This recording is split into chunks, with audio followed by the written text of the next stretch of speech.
Pine Crest shake panels have a 2-inch side lap and 2 locator points across the back flange of each panel.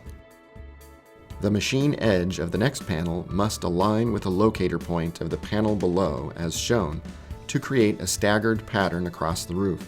The fastening pattern for Pine Crest shake uses 4 fasteners across the front nose downturn and 4 across the back top flange of each panel. Fastening sequence shown is for the left to right layout direction, applicable to any location on the roof and ensures the panels stay correctly aligned. Check local code for wind uplift requirements. Fasten the first row panels through the top of the panel as shown, out of the main water channel of the panel.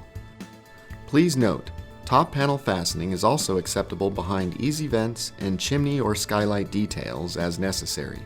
Use Boral panel screws of sufficient length to penetrate the decking by 3/4 of an inch.